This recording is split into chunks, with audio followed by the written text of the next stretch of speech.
So what is going on, guys? Prince73 here with another video, and my most recent video was top 15 favorite hidden iPad OS features, and I'm doing it as a 3-part series. So I thought, let me mix that up with a 3-part series for must-have or 15 must-have iPad Pro accessories, October 2019 edition.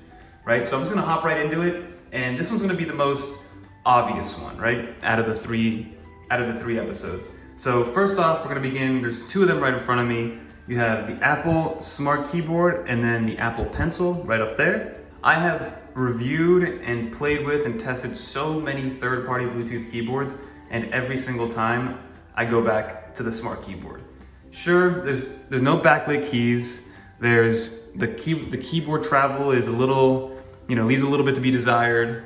And it's missing shortcut keys as well, but I freaking love this thing because of how thin it is, right? It's such a small form factor, and it's so thin, you just fold it up, and you're good to go wherever you are. Everything else becomes thick, bulky, it's either has too much like protection, or it's made out of like aluminum to try to be a MacBook.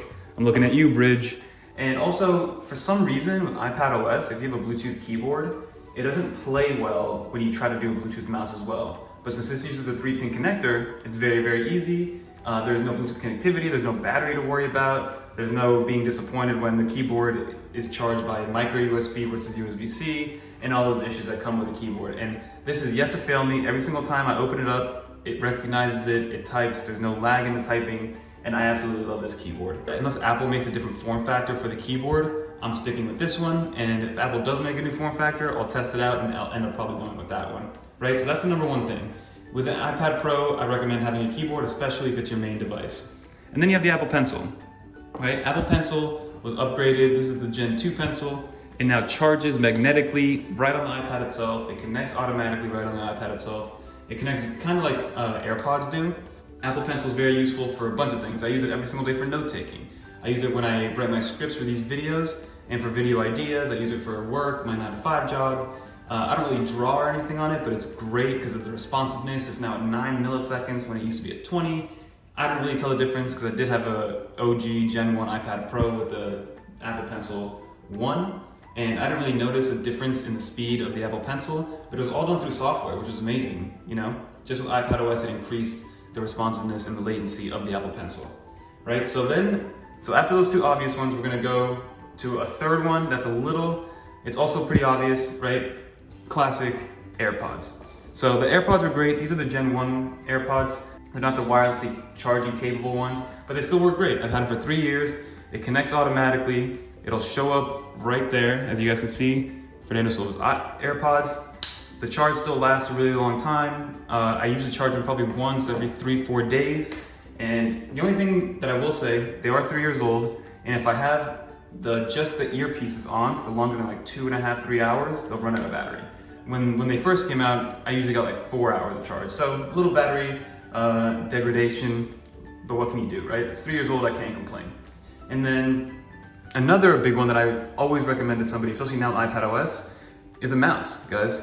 As you guys can see, I got the mouse on the iPad itself. I love, this is the MX Anywhere S2 or 2S, I forget which direction it goes. But now with iPad OS, you have mouse support, right? And within the native operating system, you can program the keys to do certain things. Like for instance, these two buttons for me are the volume. This top button right here takes me to the home screen, no matter where I am. And the scroll works. The scroll works depending on what application you're on within iPad OS. Like for instance, in the settings, the scroll wheel works, it works great. And again, back home just with the touch of a button.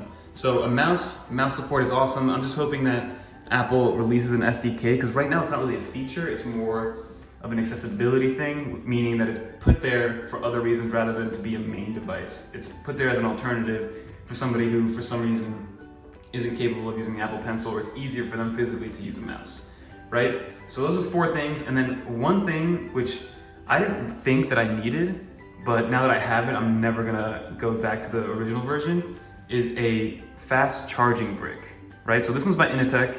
It's a dual USB-C charging brick, PD. The bottom charges at 60 watts, the top one charges at 15 watts, I wanna say. And it looks a lot like the Apple Power Brick, but the iPad Pro comes with the 18-watt charger, the ones that the iPad or the iPhone Pros now come with. And before I had this one, there wasn't many complaints in terms of how quickly it charged. But once I started using this one, and use a 60-watt port, oh my God, this thing charges from literally, I think from 10% to 100% in like an hour. It's amazing. The other one, although it did charge it, when I was using the iPad while charging it with the 18-watt brick, the charge was not fast. No matter what you're doing on the iPad, if you're running LumaFusion at max brightness, while connected to data, while multitasking or something, this thing will still charge and power this beast up very, very quickly. And it comes with a USB-C to USB-C cable, so this is kind of one package right here. So I'm gonna link all these things in the description below and show you guys, just so you guys know, this Initech one, I love this, I recommend it to everybody. And also, take note, for manufacturers that make cords, make a strap, right, that connects to one end of the cable. It makes it a lot easier to organize everything up. So those are the first 5 out of the 15 things that are must-have iPad Pro accessories. As we get to the episodes 2 and 3, it'll get a little more diverse and a little more unique in terms of what I use on a day-to-day. I'm gonna have, some USB charging hubs or USB-C hubs, some stands, things like that, and we're gonna get right into it. So this is part 1. That's gonna be it for this video. Don't forget to like, comment, subscribe, and also start a new Twitter. I'm gonna put it up right here, and I really wanna get that going so I can, communicate with you guys a little bit better. And also stay tuned for how much a small YouTube channel makes, because I know you guys really wanna see that, and I'm working on it as we speak. So that's gonna do it. Don't forget, like, comment, subscribe, and until next time, peace.